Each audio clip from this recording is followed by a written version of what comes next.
semana pasada, el comportamiento de la paridad cambiaria peso-dólar se mantuvo de nuevo en zonas de apreciación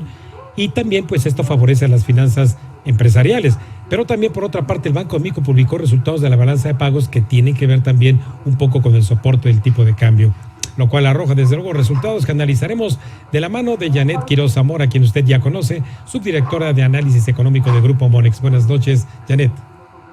Hola, ¿qué tal, Raimundo? Muy buenas noches. Me da mucho gusto saludarte a ti y a todo el auditorio. A mí más, bueno, pues por sobre todo porque, bueno, quienes están pensando ahora, pues ya se va a acercar la Semana Mayor en abril, en hacer un viajecito, pues ya están pensando en gastar con la tarjeta de crédito bien internacional o incluso pensando en cuánto van a cambiar de pesos a dólares. Este es buen momento entonces para aumentar el poder adquisitivo. Así es, Raimundo, pues realmente, como bien nos señalabas, en los últimos días hemos tenido noticias, al parecer positivas sobre el comportamiento del peso mexicano frente al dólar, en donde, ya al cierre de hoy conocemos el dato de cierre de mes del segundo de este 2023 y vemos que el peso mexicano registra una apreciación del casi 3% únicamente en febrero, siendo la economía que presenta, de las que presenta mayores avances nuevamente frente al dólar. Y como señalas, esto tiene que ver con el comportamiento de los componentes de la balanza de pagos. La balanza de pagos pues es esta cuenta en donde se contabilizan pues básicamente las entradas y las salidas de moneda extranjera del país, en este caso o digamos que la más utilizada de dólares, y pues esto nos lleva a pensar que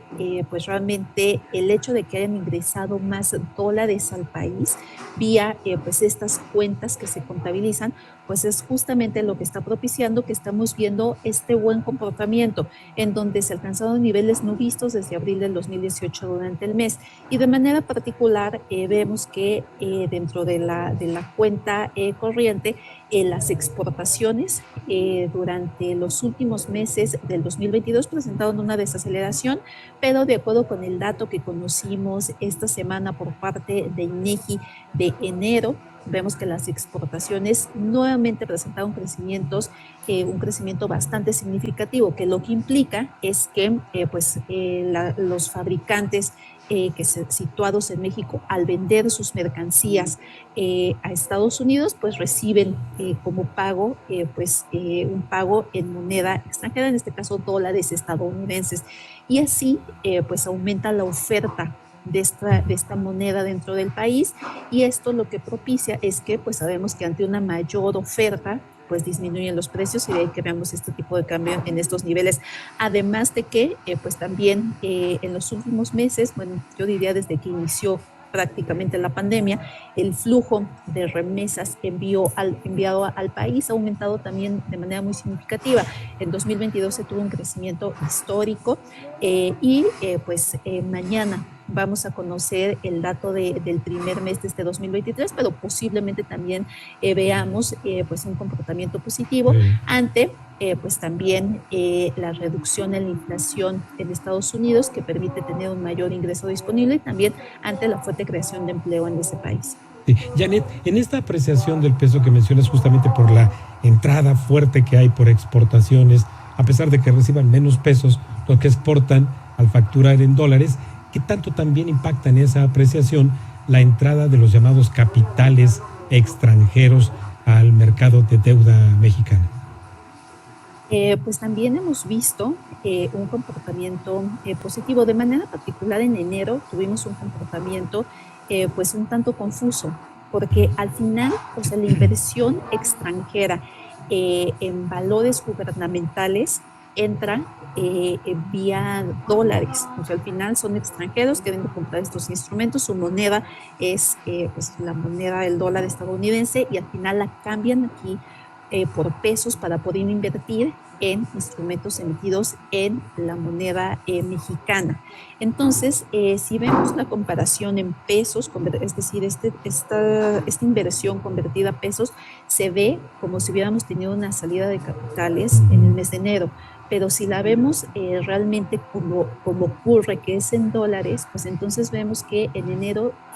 realmente se originó un ingreso, lo cual hace sentido con pues estos incrementos en la tasa de interés que se están dando en el país, en donde pues a principios de febrero alcanzó un nivel del 11%, en enero teníamos un nivel del 10.5%, y además pues México está pagando una sobretasa de 625 puntos base en comparación con la tasa libre de riesgo a nivel internacional, que es la de Estados Unidos. Entonces, estos dos factores vuelven muy atractivo, además de que, pues dados los fundamentales, es decir, un nivel de riesgo moderado para una economía emergente como es la de México, pues ante ello, pues la demanda por estos instrumentos pues ha aumentado, de ahí esta entrada registrada en dólares, y esto también pues ha provocado que nuevamente haya mayor ingreso de dólares, un aumento en la oferta y pues también que veamos que nosotros tenemos Sí. que al final pagar menos por cada dólar.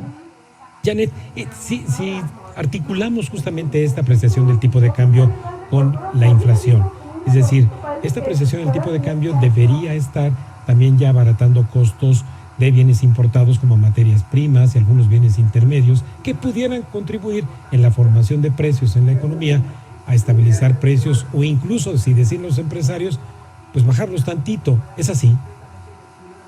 Pues así es, realmente hemos visto que la inflación de mercancías pues ha sido el dolor de cabeza de Banco de México desde el año pasado. Sin Sí. embargo, en los últimos meses empezamos a ver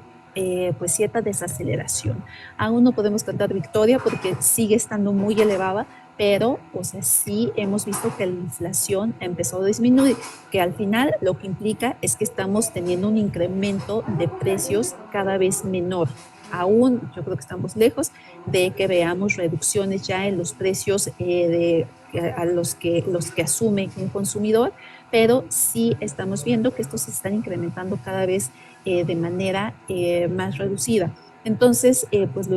sin duda, o sea, al ser México un país que tiene una balanza comercial deficitaria, es decir, que compramos Sí. más de lo que vendemos, pues buena parte de estas mercancías pues se ven impactadas por un efecto cambiario. Entonces, el hecho de que nos esté costando menos un dólar, pues también implica que al final nos están costando menos los bienes importados.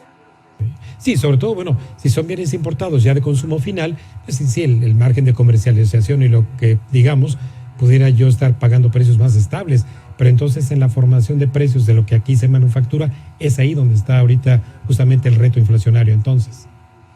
Así es, yo creo que definitivamente tiene que ver también con un tema de expectativas, o Sí. sea, el hecho de que pues al final, o sea, pues los productores tratan de ajustar, o sea, los precios finales asumiendo ciertos costos y pues es en la expectativa que se tienen de estos costos en donde pues al final se fijan los precios. Entonces, hacia adelante, sin duda, un factor fundamental para las decisiones, ya lo veíamos en la minuta de la última reunión de política monetaria de Banco de México, Sí. la Junta de Gobierno estará poniendo mayor atención justo a estas expectativas y cómo se pueden ver afectadas. Y finalmente, Janet, justamente referente a las minutas, ¿no es eh, mucho optimismo de parte del Banco de México anticipar que estarían considerando ya no ir a ajustes tan bruscos en la tasa de interés? Pues mira, yo creo que la lectura justo es que podría parecer encontrado por un lado, o sea, pues vimos que en la primera reunión de política monetaria de este año, pues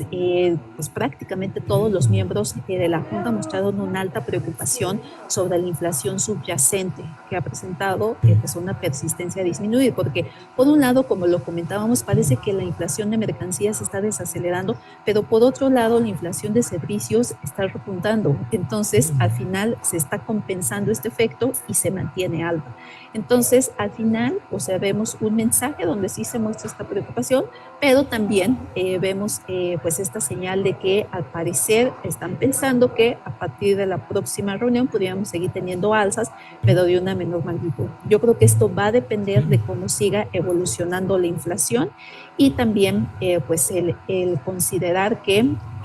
pues al final, o sea, los incrementos realizados Sí. hasta el momento ya ubican la tasa en una zona que está implicando un freno para la economía, pero para ello, o sea, tendrá que pasar algunos meses para que pues surte efecto esta política monetaria en toda la economía. Pues ahí estaremos siguiéndote como siempre en Twitter, Janet, con extraordinarios análisis que nos llevas en el día a día y sobre todo agradecidos con que nos traduzcas esto en cuentas claras aquí con nosotros en la Agencia Mexiquense de Noticias. Muchísimas gracias, amiga mía. Con mucho gusto, estimado Raimundo, te mando un fuerte abrazo a ti y a todo el auditorio. Gracias, muy buenas noches.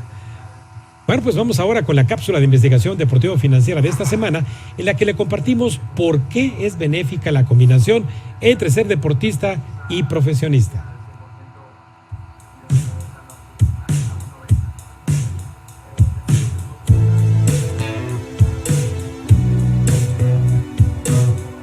Cada persona a lo largo de su vida toma una serie de decisiones que conducen a diferentes resultados, donde podemos decir que algunas de las más importantes se reflejan en nuestra formación profesional. En el caso de muchos jóvenes atletas con gran talento, estos deciden las universidades a las cuales asistir para que, además de continuar sus estudios, paralelamente sigan con su preparación deportiva de alto nivel, buscando el profesionalismo y grandes ingresos. Sin embargo, para tener una referencia, todos los deportes colegiales de Estados Unidos, de acuerdo a la National Collegiate Athletic Association, en 2014 apenas el 2% de los deportistas colegiales alcanzaban el profesionalismo, una cifra que podría desalentar a muchos, pero que nos muestra la realidad de que contar con estudios es imprescindible. Para ejemplificar lo anterior, tenemos al físico-culturista alemán Nasser El-Sonbaty, conocido como el profesor, ya que además de poseer uno de los mejores físicos en la década de los 90 y quedar entre los 3 mejores en varias competiciones del Mr. Olympia, siguió los consejos de su padre de no abandonar sus estudios, obteniendo 3 licenciaturas, una en Historia, otra en Ciencias Políticas y una más en Sociología, además de dominar 7 idiomas. Tal consejo le ayudó en su vida y que, a diferencia de sus colegas, incursionó en los bienes raíces y buen control de sus finanzas, logrando hasta el final de sus días una fortuna de aproximadamente $3 millones. Sumado a dichas hazañas, su gran aportación al deporte fue exponer al mundo el lado oscuro del físico-culturismo, donde las drogas, la prostitución y el progresivo deterioro de la salud impedían alcanzar mejores condiciones de vida. Otro caso es el del famoso exjugador de la Juventus de Turín, Giorgio Chiellini, quien además de tener una fructífera carrera deportiva con múltiples títulos nacionales e internacionales como la Copa del Mundo de Alemania 2006, no solo destinó su tiempo en las canchas para generar una fortuna estimada de $15 millones, sino también al estudio. Actualmente es maestro en Economía y Comercio por la Universidad de Turín, y durante la ceremonia de premiación de los mejores 11 jugadores por posición de la FIFA en 2018, en la cual fue ganador de uno de ellos, comentó lo siguiente: tienes el resto de tu vida por delante y solo poder jugar al fútbol no es suficiente. Sin duda alguna, un caso excepcional es el de Myron Rolle, exjugador del fútbol americano, donde en el draft del año 2010 figuró como uno de los mejores prospectos de su posición de safety. Sin embargo, su gran intelecto lo llevó a ganarse una colegiatura en la prestigiosa Universidad de Oxford en Reino Unido, lo que disincentivó a muchos equipos de seleccionarlo en las primeras rondas, ya que podría haber sido alguien que dejara su carrera deportiva.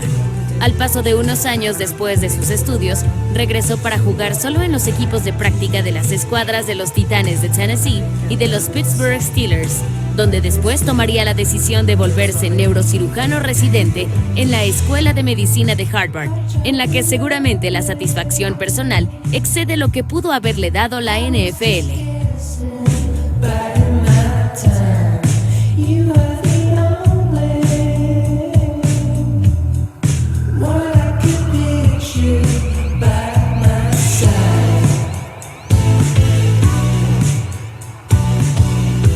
Pues como lo ve, la vida de un deportista profesional debería combinarse con una formación universitaria. Llegamos hacia el final de este programa de Economía y Finanzas con cuentas claras para ustedes, agradeciendo como siempre la gentileza de su atención, invitándole a que nos vea y escuche la próxima semana aquí en la Agencia Mexiquense de Noticias, canal 34.2 de la televisión abierta digital en todo el Estado de México y la Ciudad de México, y ahora también por los canales 135 de Easy y 610 de Star. Muy buenas noches.